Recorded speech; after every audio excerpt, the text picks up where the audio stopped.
my name is Maya Medrano. I am a student at Western New Mexico University, currently enrolled in History 566.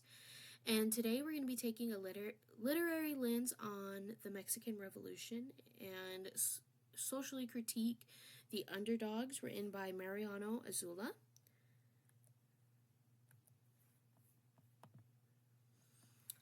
First, let's provide a little bit of a background. The Mexican Revolution of the early 20th century was a multifaceted upheaval that sought to address a lot of social and economic inequalities that were present in Mexican society. We're going to be discussing Mariano Azula's novel, The Underdogs, which offers a vivid portrayal of this period and further explores the lives of rebels and peasants and everyday citizens that were caught in the struggles of the revolution. Before we begin, we need to know a little bit about our author. Our author, Mariano Azula, was born in Jalisco, Mexico, and he was initially pursuing medicine, but began writing in 1896 and published his first novel in 1911.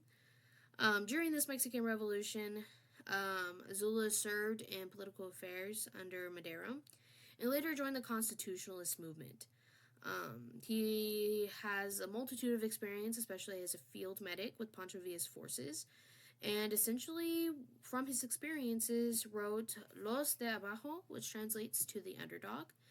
And he wrote this while he was in exile in El Paso, Texas, which isn't too far from New Mexico. And it became renowned within a decade and is an essential part of understanding the Mexican Revolution. It depicts a lot of different themes, and it's interesting to put a lens on this novel and in comparison to a lot of the works that we've discussed in class. So, just to provide some historical context, the Mexican Revolution of the early 20th century was a complex upheaval that addressed a multitude of issues within Mexican society. Our novel vividly portrays this period, and it focuses on the lives of rebels and peasants within the revolution. This presentation is going to aim to evaluate how the Underdogs reflects and mainly critique the social aspects of the Mexican revolutions with comparisons to primary documents that we use throughout our course. Through an analysis of Azula's narrative techniques, character portrayals, and themes, The Underdog serves as both a reflection of the social realities of its time and critical commentary on the complexities through historical events that we see our main characters face, such as Zacatecas and the Convention of Aguascalientes. And we further examine how fiction interacts within a historical context and gain a deeper insight into how literature can shed light on social dynamics of revolution and foster meaningful outlooks on the societal change that the Mexican Revolution was attempting. We look at rural Mexico, where we see our protagonist, Demetrio Macias. He emerges as a figure representing the oppressed lower class, and we typically are focusing on those lower class individuals who were racked with poverty and exploitation and just essentially lacked basic rights. Under the regime of Diaz, who mainly focused on the interest of the elite and kind of abandoned the rest of the population. There was a struggle for a lot of land reform, labor rights, and political representation. And we kind of see all of this and all of these forces kind of join together in hopes of justice. Azula's narrative paints a vivid pictures of these harsh realities, and we gain that deeper insight, and we see that social discontent, among other things, that fueled the revolutionary movement. Here is a quote from the novel. It states, "The revolution benefits the poor, the ignorant, all of those who have been slaves all their lives, all the unhappy people who do not even suspect they are poor because the rich who stand above them, the rich who rule them, changed their sweat and blood and tears into gold. This is really a powerful quote, and it serves to illustrate the injustices and inequalities that people are trying to change through the revolution. Um, it gives you insight and reflects a critique of the ruling class and their exploitation of the underprivileged, while also highlighting those revolutionary promises of empowerment and liberation. With this quote, the extent the underdogs reflect on the social aspect is quite adamant. They spend a lot of time focusing on the social, and they may go in small little quotes like this, but once you put them all together, you really can see how quick Azula is to pointing out those harsh realities of the Mexican Revolution from the eyes of everyday citizens. So, getting a little into the social critiques, we see through Demetrio Macias and his comrades, Azula portrays the transformation of ordinary individuals into revolutionary fighters that were driven for a desire of liberation from exploitation and injustice. We see this kind of shift a little bit as we further understand why people joined the revolution. But the underdogs and its criticism of how the rich and powerful keep the poor oppressed and how tough life is for everyday Mexicans is very, very clear. He really digs deeper into the struggles faced by our main characters and the additional characters within the novel. Oftentimes, the novel explores themes of power dynamics, loyalty, betrayal, and the complexities of the revolutionary ideals amid the chaos. They're torn between doing what's right and wrong, and you really see the real price people pay for fighting for change. And again, he brings up those personal desires through tough choices and the hunger for power and how it got in the way. And we can see this a lot through some of our the works that we've read within our course. Here are a couple quotes. I think it's really important that we include quotes from the underdogs because we really do see how much of that social aspect is there. It's a major theme that Azula's going through. In quote number 1, it reflects the bitter disillusionment of individuals during the Mexican Revolution. It critiques the revolution's social aspects by showing how bitterness eats your heart out, or it poison, dry rot. It symbolizes the decay caused by the shattered ideals and unfulfilled promises. Azula highlights the choice faced by these revolutionaries to often turn bandit like the rest, resorting to violence and lawlessness or to become time servers, conforming to oppressive power structures. And it honestly just reflects the historical realities where the ideals of the Mexican Revolution often gave way to just factionalism and betrayal, revealing the revolution's failure to immediately transform society. We see this comparison within the realities Azula most likely felt first-handedly, which was disappointment. Demetrio and his men in the story fighting in the same place the novel began, essentially going nowhere. If you look closer to the story and where they're at and what they're doing, we're just going in circles. Nothing truly gets accomplished in the way that they would hope.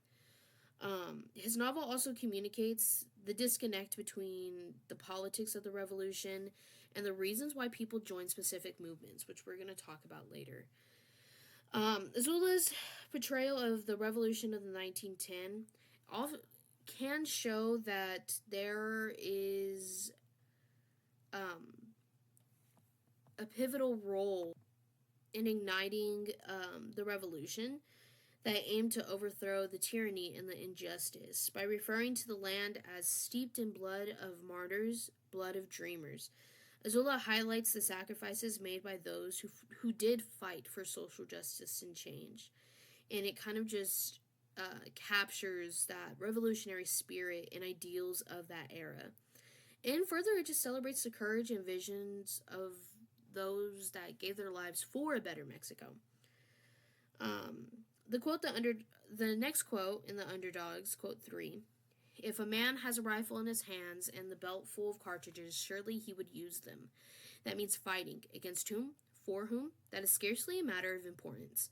And this quote is probably one of the most important quotes that I felt that I needed to include.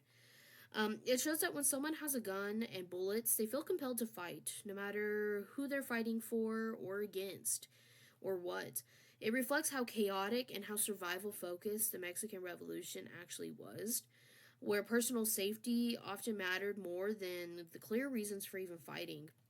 We discuss a lot throughout the course that some people sometimes would just run through and ransack villages and keep on moving. There was no change, or sometimes things just didn't get done. And it captures those tough choices and moral uncertainties faced by people caught up in such violent times. This is also one of the main reasons our character joins the fight. I think we could assume that it's not just his grievances, but the peer pressure of fighting for simply a cause. All these people are trying to fight and for something, whether it is the cause or not. You see all the people around you going to fight. Are you going to fight too? And so I think this can also be applied to our main character. It just shows how complex this revolution was. People joined for a variety of reasons, but some not always an understanding of the goals of the revolution.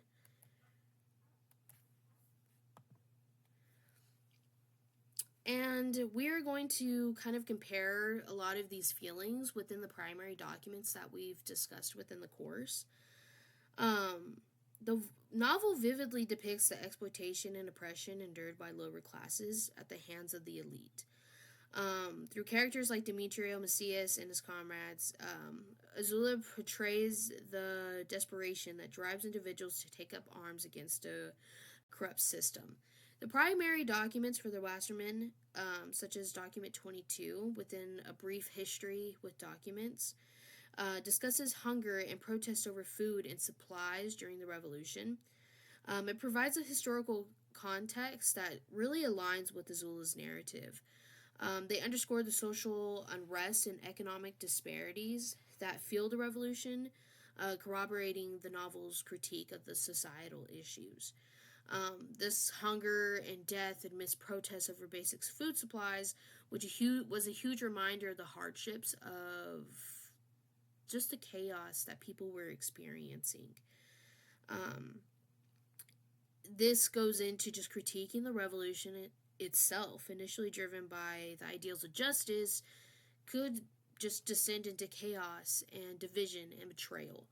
And this is kind of pictured within this quote. He sheds light on the scale and intensity before the revolution.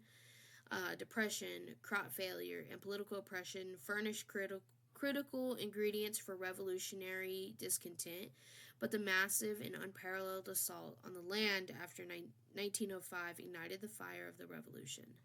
Demetrio Macias joins the revolution primarily due to the socioeconomic pressures and injustice outlined in Wasserman's analysis. Before the revolution, all these depression and failures and oppression, it burdened people like Demetrio. And we kind of see that discontent rising. And Wasserman's insight on this type of matter of land rights, it truly acted as a catalyst for the revolution and for a lot of people wanting to pick up and fight. The novel further portrays how these conditions push Demetrio and others to take up arms and often maybe seek revenge for their grievances, and possibly hoping to change a system that's long oppressed.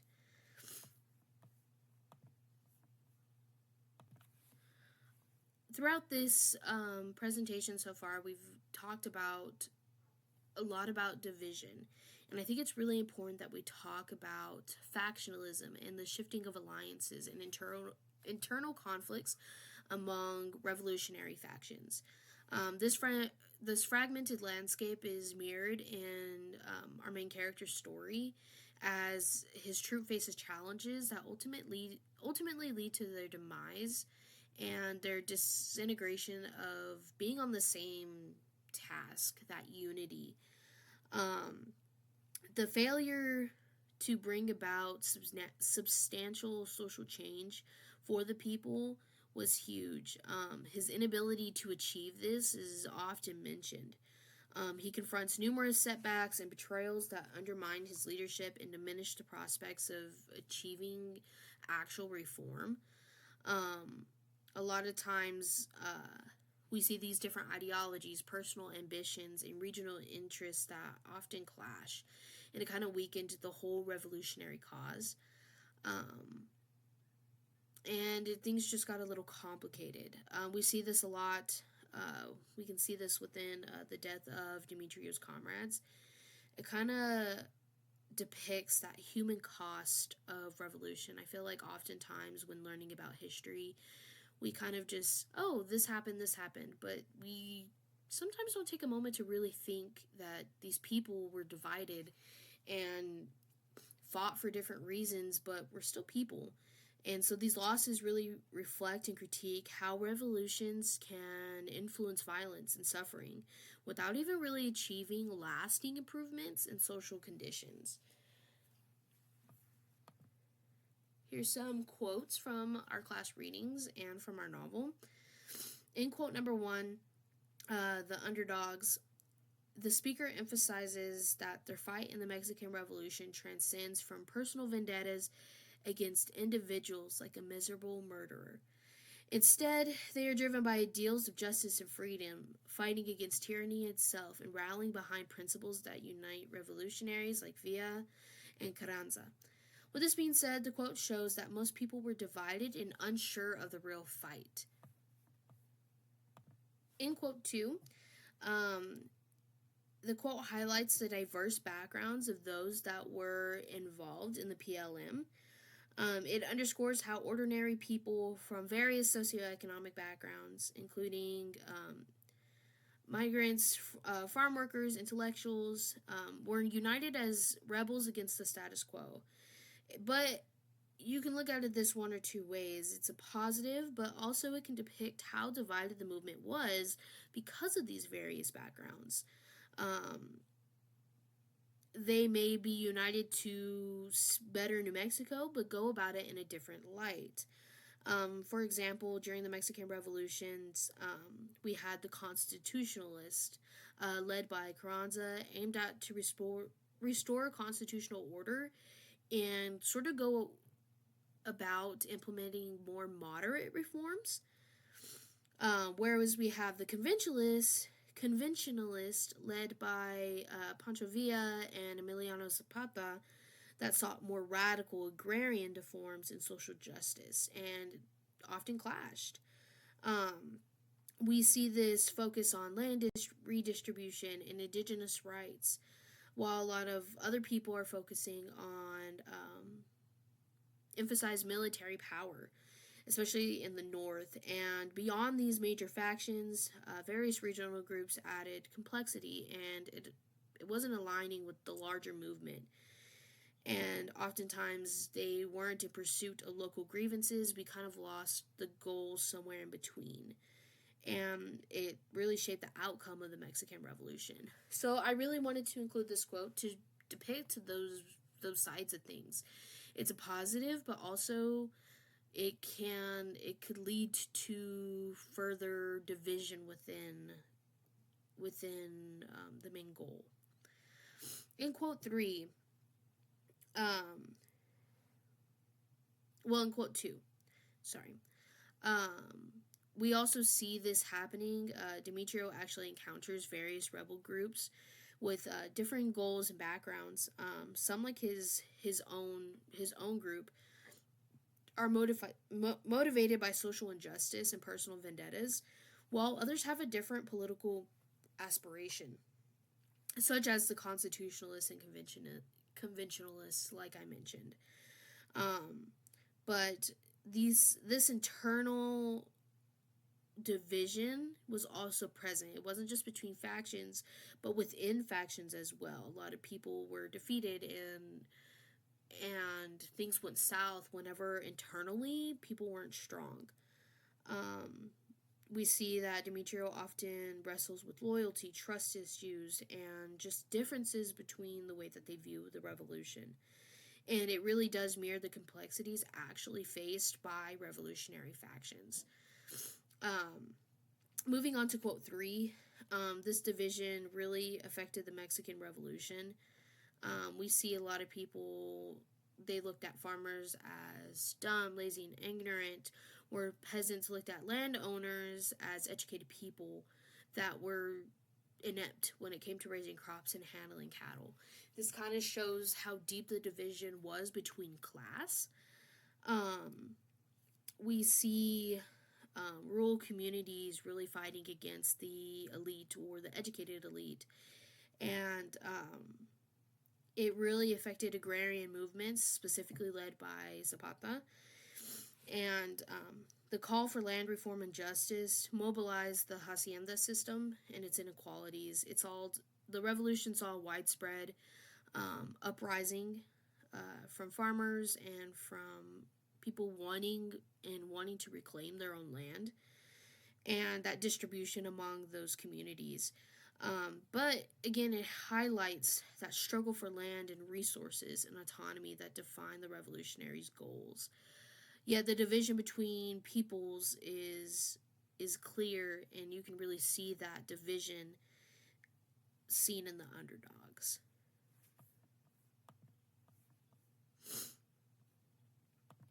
Integrating primary documents from Wasserman to Gonzalez provides a deeper historical context and sheds light on the ideas that shaped both the revolution and Azula's critique on the revolution. Finding the comparison between the underdogs and additional resources from this course helped me personally further my understanding of the ongoing battle for reform and everyday experiences in Mexican citizens. It's really important to kind of see that dimension of the Mexican Revolution and see how historical fiction truly aligned, especially this novel, how it aligned with the realities that people faced every single day among this profound social upheaval.